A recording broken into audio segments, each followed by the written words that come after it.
Hello and welcome to an Affinity Revolution tutorial. My name is Ezra Anderson, and today we're going to learn how to edit raw photos in the Develop persona of Affinity Photo for iPad. With the skills you learn today, you'll be able to take a picture from looking like this to looking like this. If you'd like to follow along with the same image I'll be using, I've included a download link in the video description.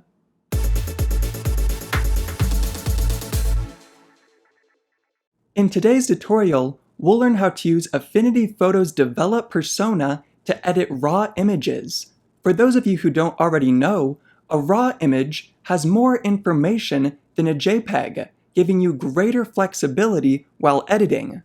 You can easily take raw images with a DSLR camera, but you can also take them with a smartphone if you have an app that allows you to shoot raw images. There are many apps that allow you to do this, so just do a quick Google search if you want to find one of them. After you've shot some raw photos, the next step is to put those photos onto your iPad. One way to do this is to upload the photos to iCloud Drive or Google Drive, and then you can easily access them from Affinity Photo. Another option is to put your raw images directly onto your iPad's Photo app. To do this, you'll need an adapter that allows you to plug in your SD card into your iPad. I'll leave a link in the video description if you want to buy the adapter that I'm showing on the screen right now. If you do use an adapter to put your raw images directly onto your iPad, you'll need to change a setting so that the raw images are stored and not a JPEG version. To do this, come to the settings on your iPad and then scroll down until you can select Photos on the left side. Then you need to check on Download and Keep Originals. If you have Optimize iPad Storage checked on, then your iPad will only store JPEGs and not raw images. But if you have Download and Keep Originals checked on, you can easily put your raw images onto your iPad using an adapter. The benefit to doing this over putting your raw images on Google Drive or iCloud is that you don't need an internet connection, so you can edit your raw images while you're out on a photo shoot. After you've shot some raw photos and you've imported them onto your iPad or to the cloud, the next step is to load them into Affinity Photo. All you need to do is press on the big plus button and then go to where your photo is saved. For me, my raw image is stored in the Photos app. Whenever you import a raw image into Affinity Photo, you'll notice that it says RAW at the bottom right of the image. If your photo doesn't say RAW at the bottom right, then that means it's a JPEG and not a RAW file. Once you've confirmed that it's a RAW image, all you need to do is click on it to load it into the Develop persona. The first thing to understand in the Develop persona is how your histogram works at the top right. Histograms can get fairly technical, but let's take a minute to learn the basics of how they work. A histogram is a graph that represents the tonal range of your photo.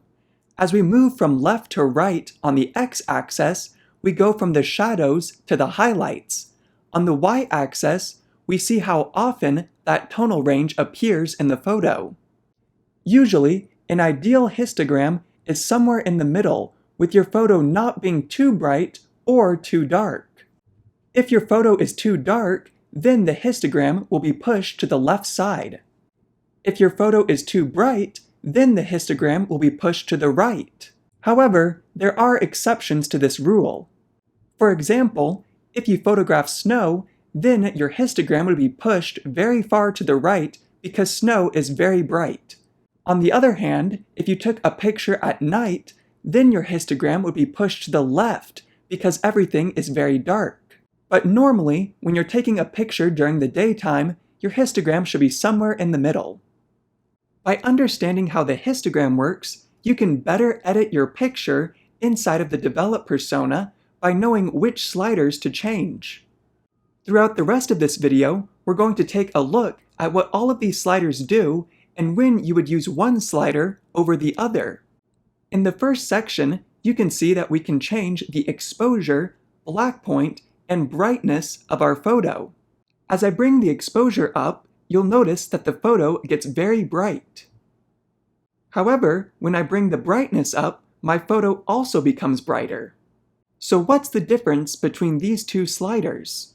With exposure, you're brightening everything inside the photo, but with brightness, you're only brightening the midtones in your picture. Typically, you'll want to use brightness instead of exposure. This is because exposure can easily make your photo far too bright. So unless you drastically need to brighten your photo, I recommend you use the brightness slider instead of the exposure slider. The black point slider allows you to set the true black point of your photo. This means that the darkest parts of your picture will be black. Typically, you'll want to make it so your histogram just barely touches the left side. If you look at our histogram right now, you'll notice that it's not touching the left side. That means we have no true black in this picture. To solve this, we can bring up the black point slider. However, you'll notice that even increasing the slider to just 5% has made quite the difference in this picture. Instead of clicking and dragging on the slider, I'm just going to tap once on it and then type in 1. Because this slider is so powerful, even setting it to 1% has made it so our histogram is now touching the left side. Depending on your picture though, you might want to bring up the black point even more. If you ever want to see how all of these sliders are affecting your picture, you can check off and on the blue slider to the top right of the section that you're working in. And if you want to reset all of the sliders to their default values, just press on the arrow to the left of the blue slider. Now that we've taken a look at how the exposure section works, let's take a look at the enhance section. The first slider we can change is contrast. Contrast adds global contrast to a photo. The histogram will widen as the shadows get darker and the highlights get brighter. Almost always, you'll want to add contrast to your photo, but make sure you don't add too much or it won't look realistic. For this picture, I'm going to add 3% contrast. Our next slider is clarity. Clarity sharpens a photo by adding edge contrast. This means that Affinity looks for edges where light and dark colors border each other and then makes those edges more intense. To see how this works, I'm going to zoom into the photo so we can take a better look at it. Now I'm going to bring clarity up. With the clarity slider brought all the way up, you can see that our photo now has very intense edges. To see the before and after, I'll turn the blue slider off and on. Normally, you'll want to add just a little bit of clarity to all of your pictures, but rarely would you ever want to add 100% clarity, so I'm going to bring this slider back down a ways. Now our photo has some defined edges, but they're looking much less intense. I'll tap twice with 2 fingers now so we can see the entire picture once again. Up next, we have saturation and vibrance. Both saturation and vibrance help your colors to pop a little bit more in your picture. Unfortunately, it can be confusing when you first start using the develop persona to know how these sliders are different. Simply put, saturation makes all of the colors more intense in your picture. On the other hand, vibrance only makes muted colors more intense. Similar to how exposure is more dramatic than brightness, saturation is more dramatic than vibrance. Because of this, you'll typically only want to add a little bit of saturation into your picture, but perhaps more vibrance. For this photo, I'm going to add 10% saturation, but then 30% vibrance. If you bring the saturation slider too high, then the colors in your photo will start to look a little strange, so I'm going to bring this back down to 10%. In the next section, we can change the white balance of our photo. By changing the temperature, we can make our picture cooler or warmer. Because this photo was taken on a warm summer day, I want to increase the temperature to better reflect how it looked outside. I'm going to change the temperature from 5500 to 6000. The tint slider allows you to fix strange color casts that come from artificial lighting. Fortunately, this photo doesn't have any color cast that needs to be fixed, so we'll leave the tint slider alone. Finally, we're to the last section, shadows and highlights. By using the shadows and highlight sliders, you can make the shadows brighter or darker, or the highlights brighter or darker. I think the shadows are a little too dark in this picture, so I'm going to increase the shadow slider just a little bit to the right. And perhaps some of the highlights are a little too bright, so I'm going to bring the highlight slider to the left. I'd say our photo is looking good. To see the before and after, we can click on Split View in the contextual toolbar at the bottom. Then we can drag the slider around to see a before and after.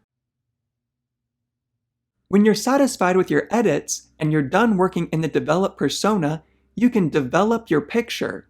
To do this, make sure that you have the View tool selected, and then with the View tool out, you just need to press Develop in the contextual toolbar. Your picture is then developed into a JPEG. As a JPEG image, you no longer have the flexibility of editing a raw file, but you can now work in the photo persona to continue making edits. You can also go back to the develop persona whenever you want by clicking on the develop persona icon.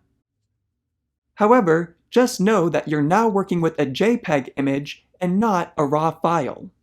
You now have the skills you need to put raw images inside Affinity Photo and begin editing them in the develop persona.